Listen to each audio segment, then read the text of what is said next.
Assalamualaikum warahmatullahi wabarakatuh. Bismillahirrahmanirrahim. Alhamdulillahirrahmanirrahim. Saya Inang Safitri dengan NPM 1951030070, Prodi Akuntansi Syariah kelas A semester 5. Video ini dibuat untuk memenuhi tugas ulangan akhir semester mata kuliah Akuntansi Keuangan lanjutan 1.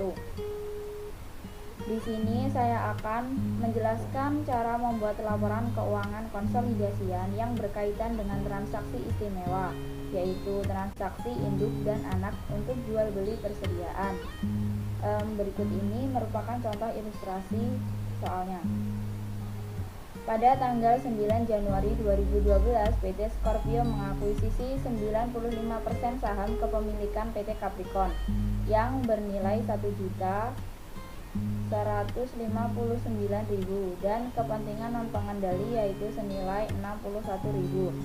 Saat itu nilai buku PT Capricorn yaitu sebesar 920.000.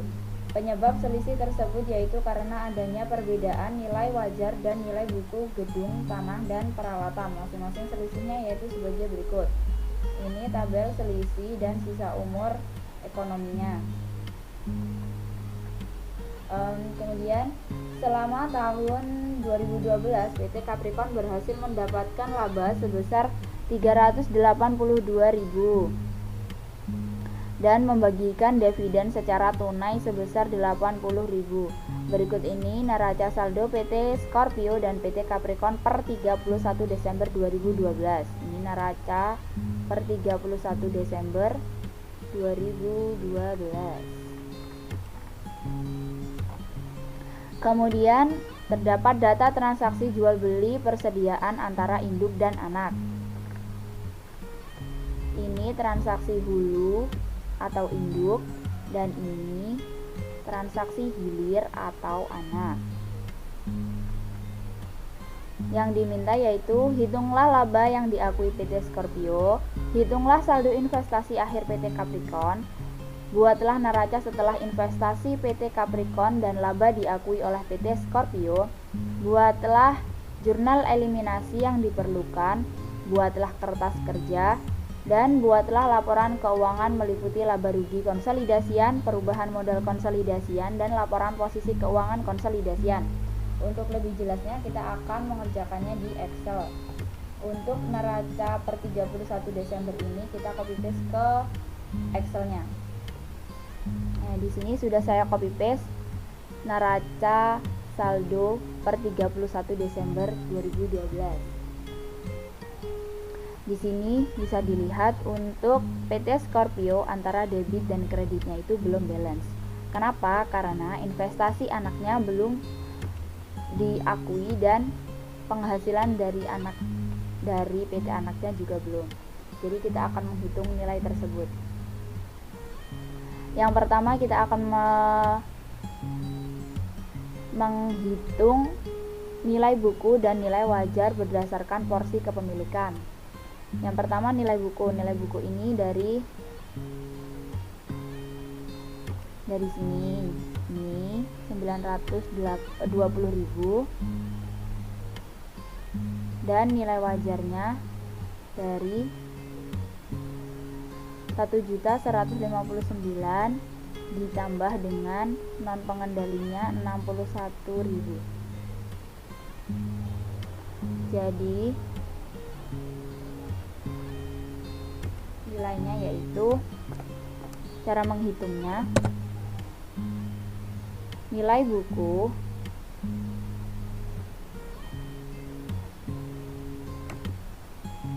dikali dengan porsi kepemilikan.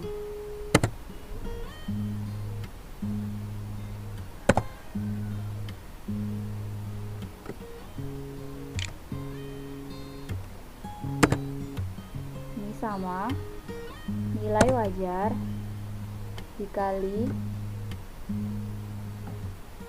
dengan porsi kepemilikan.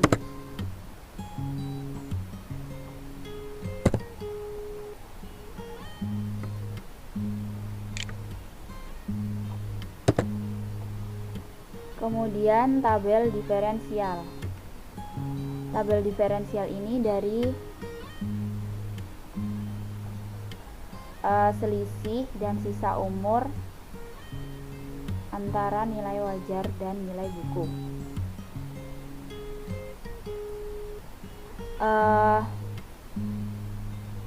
Di sini item-itemnya itu bertambah, ada alokasi selisih, amortasi selisih, kepemilikan, dan non pengendali. Untuk menghitung alokasi selisih ini yaitu selisih dikali dengan kepemilikan. Ini sama, dikali dengan kepemilikan,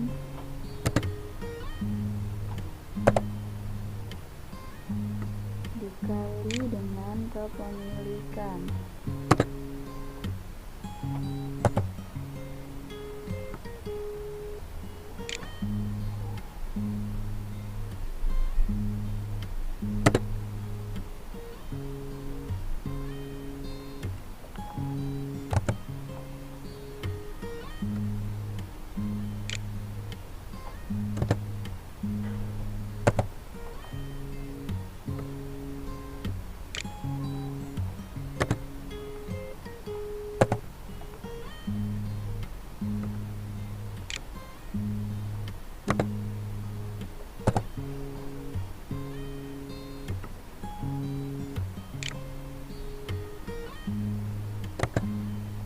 Dan total diferensialnya ini kita sum.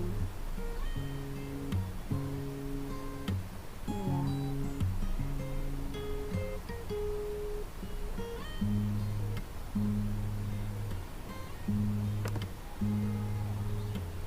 Dan untuk menghitung amortisasi selisih ini, selisih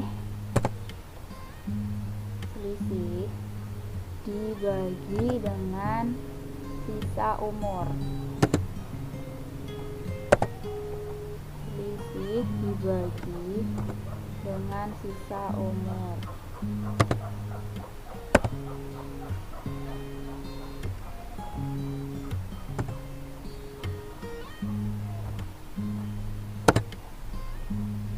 Kemudian dijumlahkan.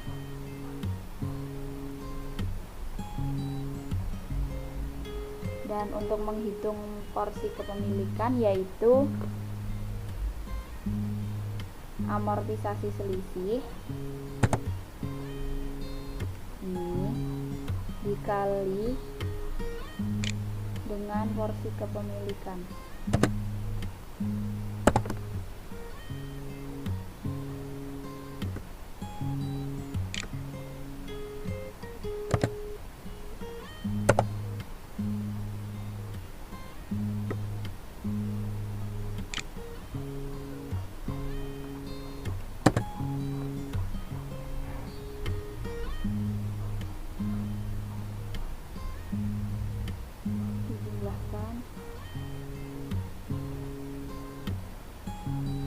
Ini juga sama, amortisasi selisih dikali dengan porsi kepemilikan 5%.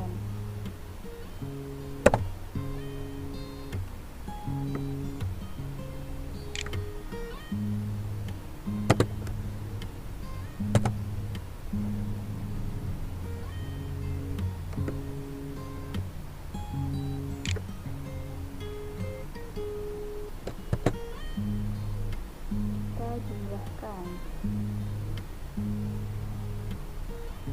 Dan untuk ini selisih yang di sini ini dapatnya dari selisih 300.000 ini dikali dengan porsi kepemilikan, dapatnya ini juga sama, apa gini, 300.000 dikali dengan porsi kepemilikan. Ini sama kan, ini juga selisih 300.000 dikali dengan kepemilikan.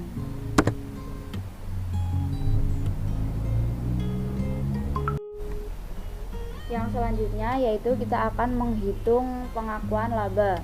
Pengakuan labanya itu kan 382.000. Ini 382.000. Kemudian laba yang diakui. Laba yang diakui ini cara perhitungannya pengakuan laba dikali dengan porsi kepemilikan. Di sini juga sama. Pengakuan laba dikali dengan kepemilikan non pengendali. Kemudian amortisasi selisih gedung ini dapatnya dari tabel diferensial sesuai dengan porsi kepemilikan.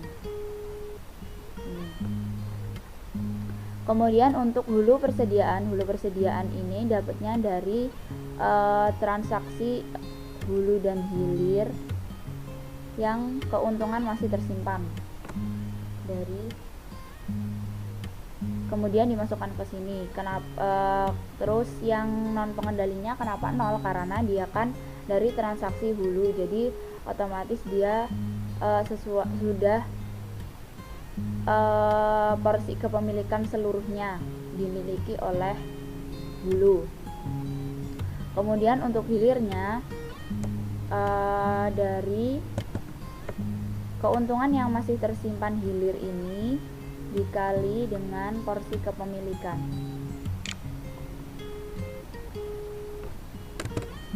Di sini sama, keuntungan yang masih tersimpan hilir dikali dengan porsi kepemilikan non pengendalinya. Jadi laba yang dibagikan ini dapatnya dari laba yang diakui dikurangkan dengan amortisasi selisih dan juga hulu hilir. Di sini juga sama, laba yang dibagikan dapatnya dari laba yang diakui dikurangkan dengan amortisasi selisih dan juga hulu hilir. Kemudian pengakuan saldo investasi. Di sini terdapat dividen yang dibagikan. Dividen yang dibagikan itu kan 80.000. Membagikan dividen secara tunai 80.000. Di sini terdapat jurnalnya kas pada investasi PT Capricorn. Kenapa ada kas? Karena dividen ini mengurangi ekuitas ataupun modal. Dan di sini tercatatnya 76 karena kepemilikannya induk itu 95% dari 80.000. Di sini ada saldo awal. Saldo awal ini dapatnya dari nilai wajar sesuai dengan porsi kepemilikan di sini. Kemudian laba yang dibagikan itu yang kita hitung tadi, ini sama ini. Kemudian dividennya itu kan 80.000. 80 dikali dengan kepemilikan 95%.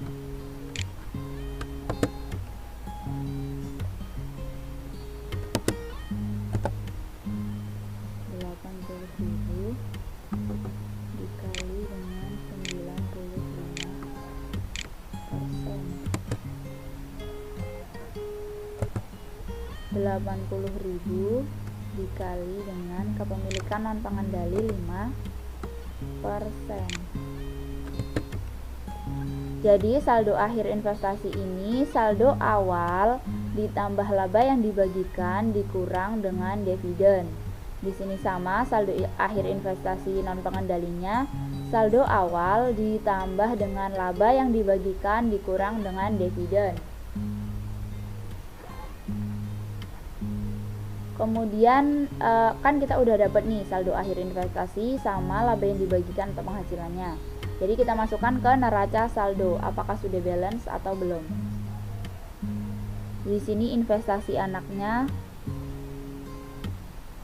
karena ini neraca saldo PT Scorpio atau induknya, jadi yang kita ambil yang ini.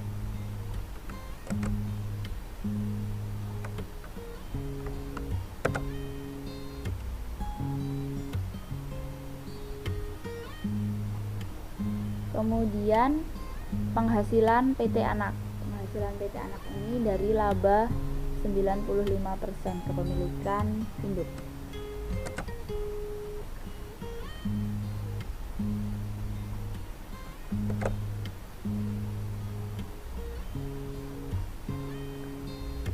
Kemudian dijumlahkan hasilnya, balance.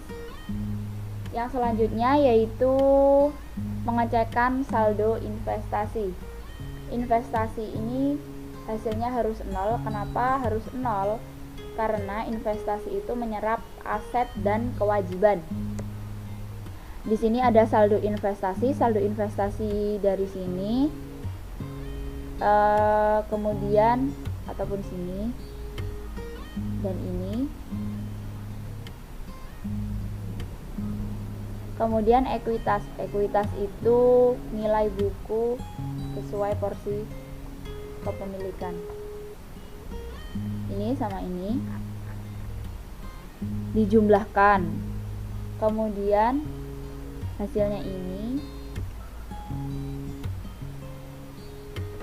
Kemudian dijumlah dengan diferensial. Diferensial ini sama ini sesuai dengan porsi kepemilikan masing-masing. Kemudian hasilnya ini dijumlahkan dengan laba. Labanya ini. Kemudian dijumlah dengan ketemu hasilnya ini. Kemudian dijumlah dengan dividen. Dividen ini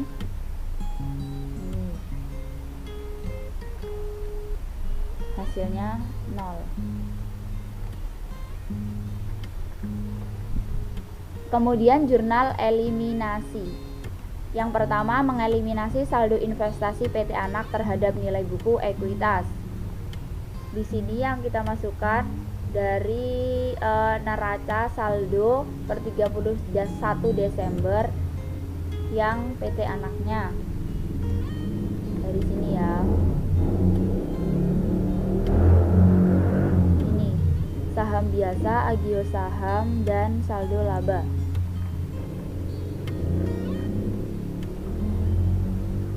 Kemudian untuk investasi PT Anak ini dan kepentingan non pengendali, cara menghitungnya ini dijumlahkan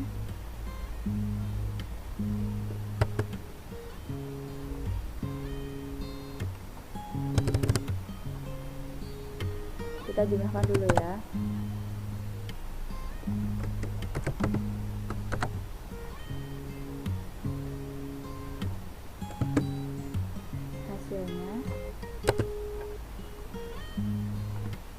Untuk investasi PT Anak ini kepemilikan yang induk.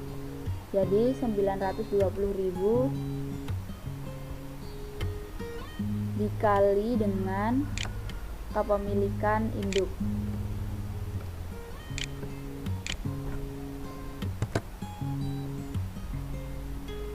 Dan untuk kepentingan non pengendali ini 920.000 dikali dengan 5% kepentingan non pengendali.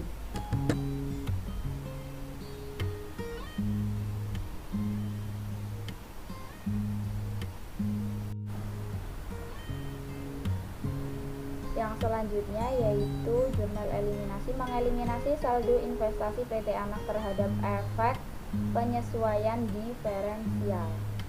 Jadi yang dimasukin di sini yang terdapat pada tabel diferensial. Gedung, tanah, peralatan, goodwill. Ini ya. Pada investasi PT Anak dan kepentingan non pengendali. Jadi nilai ini didapat dari jumlah ini dikali dengan 95%. Sedangkan kepentingan non pengendali jumlah ini dikalikan dengan 5%. Kemudian mengeliminasi saldo investasi PT Anak terhadap laba yang dibagikan. laba atas PT Anak pada investasi PT Anak dan pendapatan non pengendali pada kepentingan non pengendali. Nilai ini dapatnya dari perhitungan pengakuan laba. Ini sama ini.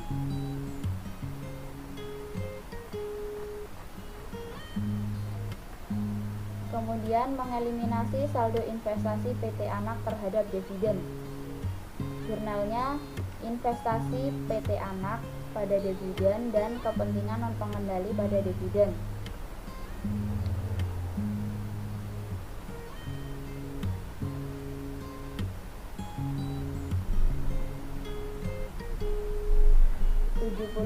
ini dari 80.000, kan dividennya yang dibagikan tadi kan 80.000, jadi dikalikan dengan 95%, sedangkan yang kepentingan non pengendali ini 80.000 dikalikan dengan 5% non pengendali. Kemudian jurnal yang selanjutnya itu penyesuaian atas beban-beban akibat diferensial. Kan diferensialnya tadi ada gedung, tanah, sama peralatan. Jadi beban penyusutan gedung, tanah, sama peralatan pada akumulasi penyusutan gedung, tanah, dan peralatan. Nilai ini dari tabel diferensial yang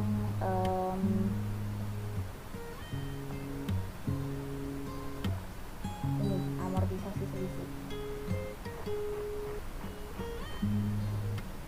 Yang selanjutnya yaitu barang yang sudah terjual ini berhubungan sama transaksi hulu dan hilir ya. Yang pertama itu jurnal hulu, penjualan PT Induk terhadap BPP. Penjualan PT Induknya itu kan ini PT Induknya, yang terrealisasi atau terjual ini 360.000. Kemudian untuk hilirnya penjualan PT Induk yang terrealisasi itu 60.000.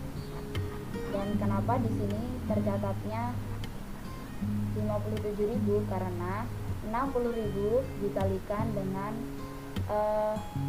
kepemilikan induk yaitu 95%. Yang selanjutnya yaitu barang yang masih tersimpan di gudang. Jurnal hulunya penjualan pada BPP dan persediaan. Di sini yang masih tersimpan di gudang. Hulunya yaitu ini 40, 20, 20. Sedangkan untuk jurnal hilirnya yaitu penjualan pada BPP dan persediaan. Yang masih tersimpan ya ini. Kemudian membuat kertas kerja. Kertas kerja ini untuk nilai ini dan nilai ini dari neraca. Kemudian jurnal eliminasi, kita menghitung jumlah jurnal dari eliminasinya, jumlah nilai dari jurnal eliminasi. Yang pertama yaitu investasi, kita hitung nilai investasi. Yang pertama ada 800, kita jumlah di sini. 800 ditambah dengan 285 ditambah dengan 282, kemudian dikurang. Kenapa dikurang? Karena di sini letaknya di debit, sedangkan yang lainnya di kredit. Ataupun kalau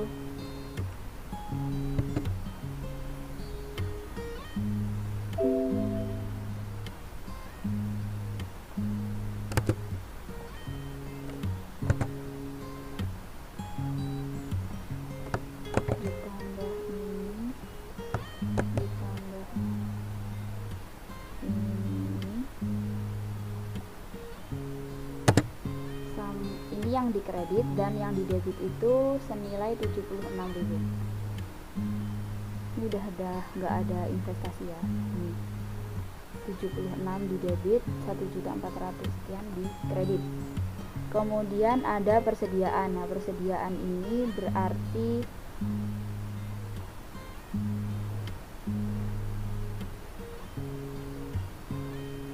dari ini 20.000 ditambah dengan 6.000 berarti 26.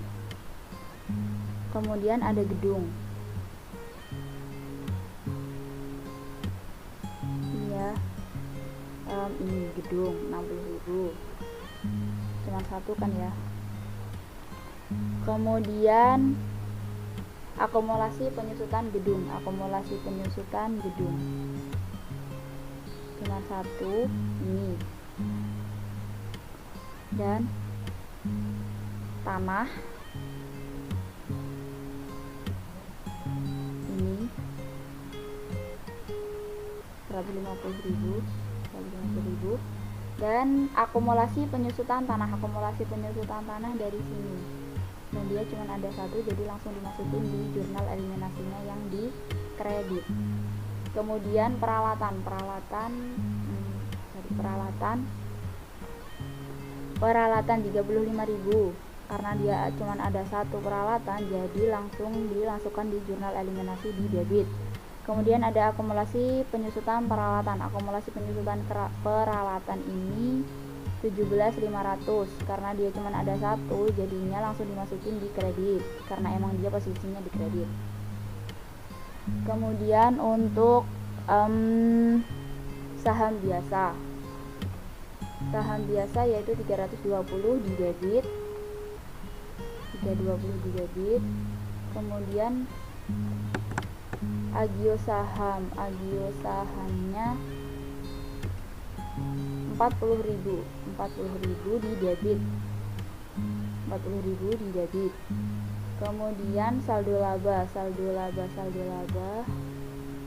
ini di debit 560.000, kemudian pendapatan ini kalau di jurnal eliminasinya itu penjualan, karena penjualan itu sama dengan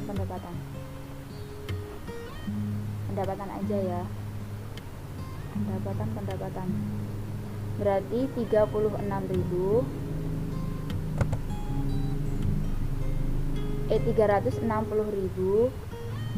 ditambah dengan 57.000 ditambah dengan 40.000 ditambah dengan 20.000, hasilnya 477.000. Kemudian penghasilan PT Capricorn,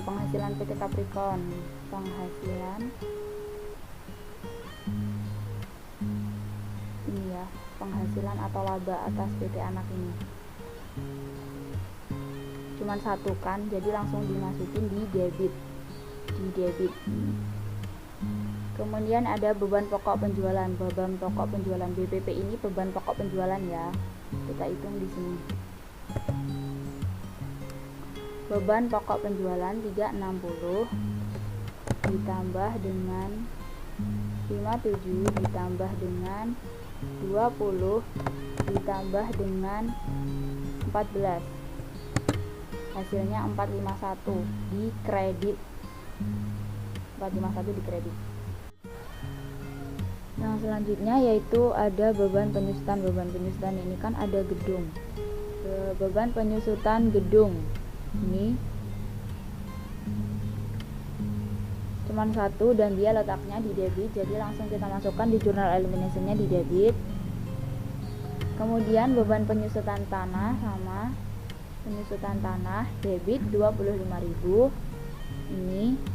Kemudian beban penyusutan peralatan yang ini 17.500 di debit. Kemudian beban amortisasinya nggak ada. Dividen diumumkan, dividen ini 76 76 ditambah dengan 4.000 karena sama-sama di kredit, jadi di jumlah 80.000 di kredit. Kemudian goodwill ada ya, 55.000 di debit, cuman ada satu, 55.000 di debit. Kemudian kepentingan non pengendali,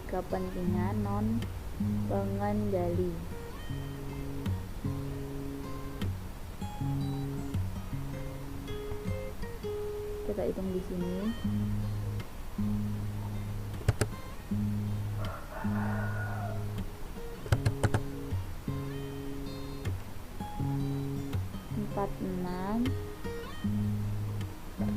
Ditambah dengan kepentingan non pengendali 15 ditambah dengan kepentingan non pengendali 15 dikurang. Kenapa dikurang? Karena kepentingan non pengendali di sini ada di debit dan yang tadi itu di kredit. Kepentingan non pengendali udah, enter. 72.925 di kredit. Dan pendapatan non pengendali 15.925 udah, cuma ada satu, jadi kita langsung masukkan ke debit jurnal eliminasi. Kemudian setelah dijumlah hasilnya balance, harus balance ya.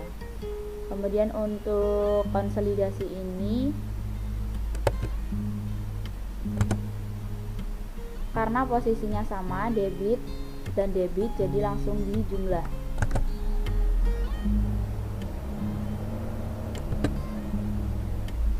Untuk konsolidasi ini hasil dari debit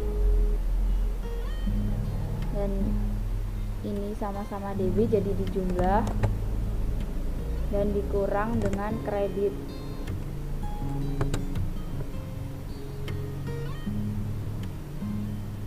Kemudian untuk persediaan ini di kredit 26, jadi maksudnya di sini langsung 26. Untuk gedung di sini debit dan debit, jadi langsung dijumlahkan. Bisa ya.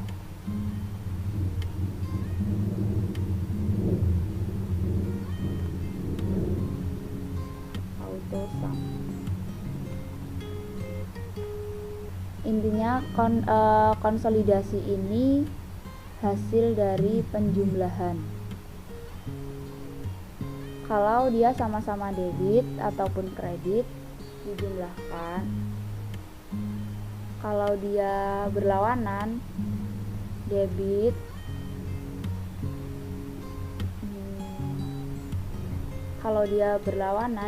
kredit itu berarti dia dikurangkan. Kemudian yang akumulasi penyusutan gedung karena cuma ada satu berarti jumlahnya pasti sama. Kemudian tanah, debit ditambah dengan debit hasilnya pasti debit. Kemudian akumulasi penyusutan tanah kredit, jadi langsung pasti hasilnya sama. Kemudian peralatan, debit ditambah debit hasilnya debit. Kemudian akumulasi penyusutan peralatan kredit, hasilnya di kredit. Kemudian liabilitas ataupun kewajiban kredit dijumlahkan, hasilnya ini. Kemudian saham biasa kan kredit ditambah dengan kredit dikurangkan dengan debit, hasilnya 547. Kemudian agio saham ini kredit ditambah kredit dikurang debit, hasilnya kredit. Kemudian Untuk saldo laba, kredit ditambah kredit dikurang kredit hasilnya kredit. Kredit ditambah kredit dikurang debit hasilnya kredit. Kemudian pendapatan, intinya ini dijumlah berapa hasilnya. Kemudian pendapatan ini kredit ditambah kredit dikurang debit hasilnya ini. Kemudian untuk penghasilan PT Capricorn, kredit dikurang debit hasilnya 0. Kemudian beban pokok penjualan, debit ditambah debit dikurang kredit hasilnya debit. Beban penyusutan, debit ditambah debit hasilnya debit. Beban penyusutan gedung di debit sama dengan sama. Kemudian beban penyusutan tanah, debit. Kemudian beban penyusutan peralatan, debit hasilnya debit. Kemudian beban amortisasi, debit ditambah debit hasilnya debit. Dividen, debit ditambah debit dikurang kredit hasilnya debit. Kemudian goodwill ini debit sama dengan debit. Kepentingan non pengendali, kredit sama dengan kredit. Pendapatan non pengendali, debit sama dengan debit dijumlahkan, kemudian ini dijumlahkan hasilnya balance. Kemudian laporan keuangan konsolidasian. Yang pertama yaitu laporan laba rugi. Di sini ada pendapatan, BPP, laba kotor, beban penyusutan, beban amortisasi, kemudian ada laba bersih konsolidasi, kemudian hasilnya didistribusikan ke pendapatan non pengendali dan hasilnya laba bersih entitas pengendali. Pendapatan, angka-angka di sini dapatnya dari jurnal konsolidasian. Yang pertama ada pendapatan. Dari intinya angka laporan konsolidasian itu angkanya dari sini. Tadi yang pertama yaitu pendapatan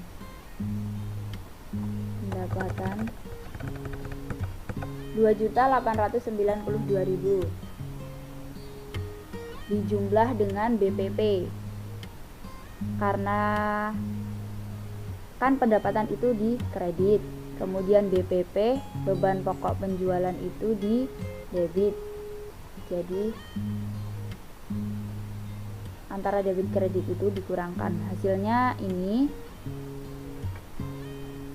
laba kotornya. Kemudian beban penyusutan ini jumlah dari beban penyusutan ini, berarti ini beban penyusutan ini. Kemudian beban amortisasi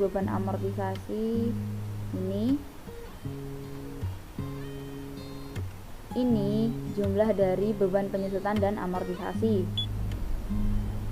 Kemudian laba bersih konsolidasi ini dapatnya dari laba kotor dikurangkan dengan jumlah beban, hasilnya ini. Kemudian didistribusikan ke pendapatan non pengendali. Pendapatan non pengendali ini pendapatan non pengendali 15.925. Kemudian untuk hasil dari laba bersih entitas pengendali ini dapatnya dari laba bersih konsolidasi dikurang dengan pendapatan non pengendali. Kemudian untuk laporan perubahan modal konsolidasian, di sini ada saham biasa, Agio saham saldo laba, ada saldo laba per 9 Januari, ada laba konsolidasi, kemudian ada dividen dan ada saldo laba per 31 Desember, kemudian modal kepentingan pengendali, kepentingan non pengendali, kemudian mendapatkan hasil total modal konsolidasi. Yang pertama saham biasa. Saham biasa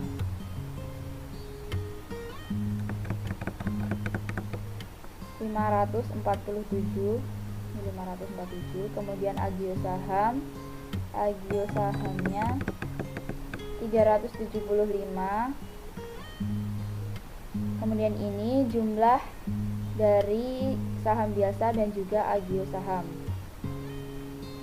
Kemudian ada saldo laba yang pertama per 9 Januari 2000. Saldo laba ini berarti saldo laba 775.000. Kemudian laba konsolidasi ini dapatnya dari sini.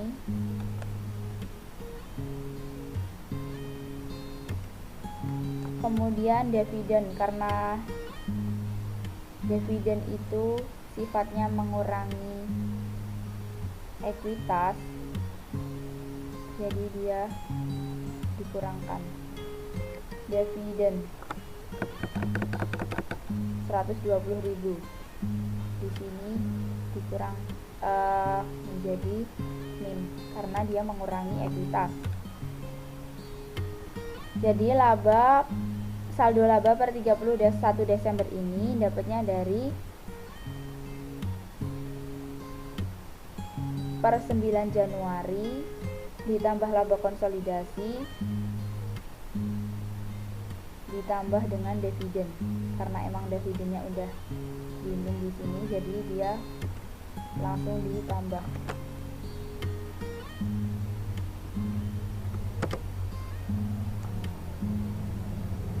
Kemudian ketemu hasilnya ini.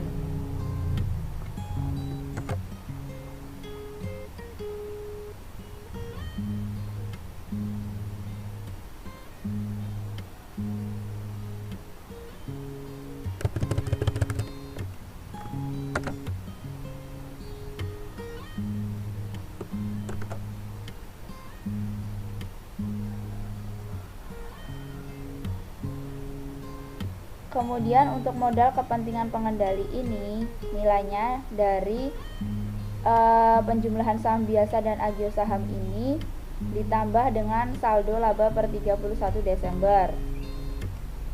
Kemudian untuk kepentingan non pengendali, yaitu kepentingan non pengendali 72.925 ini. Kemudian untuk total modal konsolidasi, yaitu jumlah dari modal kepentingan pengendali ditambah dengan kepentingan non pengendali.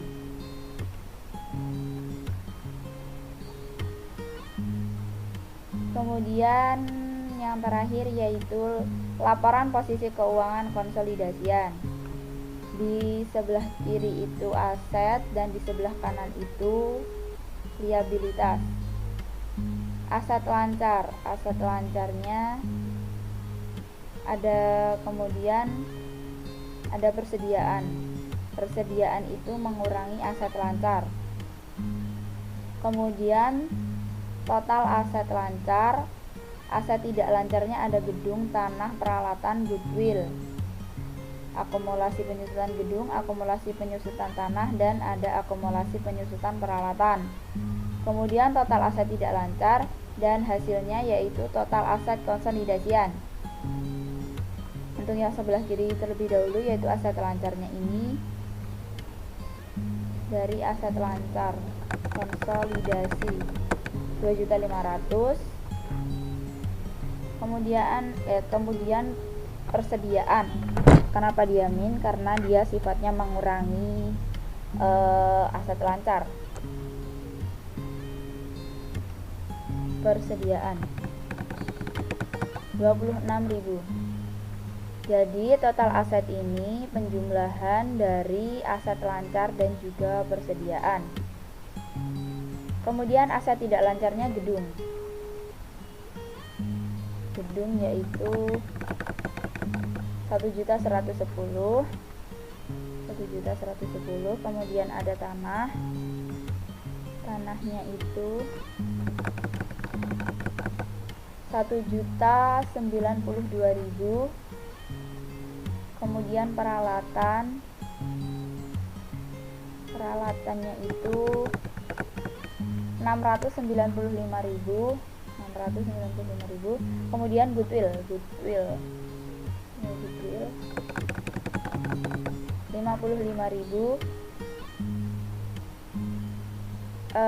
Ini penjumlahan dari gedung, tanah, peralatan. Kemudian yang akumulasi penyusutan gedung.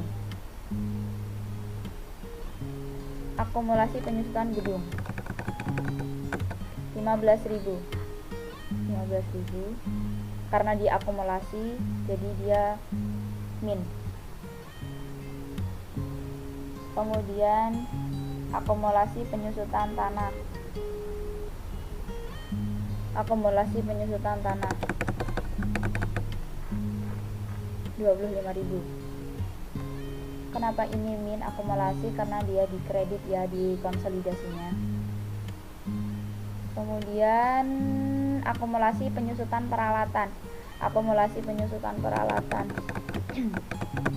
17.500.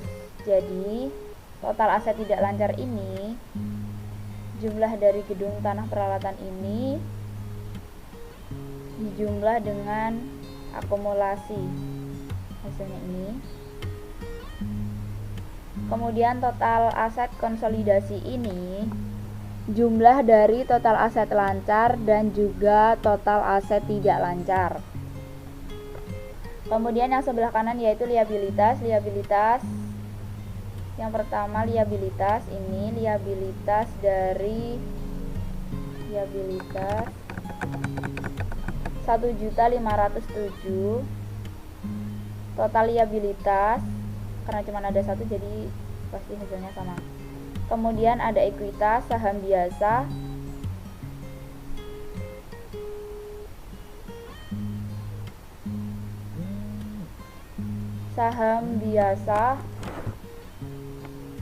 Saham biasa ini 547.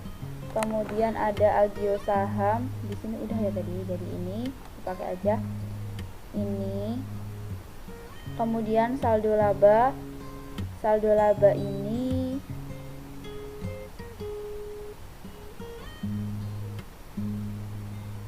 dari saldo laba per 31 Desember ini. Kemudian untuk total kepentingan pengendali yaitu total dari saham biasa, agio saham, dan juga saldo laba. Kemudian kepentingan non pengendali ini, ini 72.000 di kredit, ini sama-sama kredit.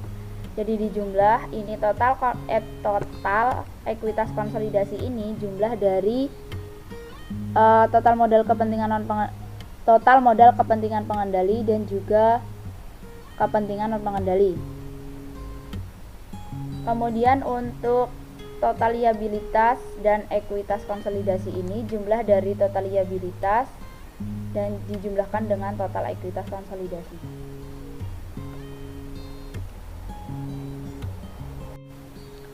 Sekian video penjelasan dan pembelajaran yang dapat saya sampaikan.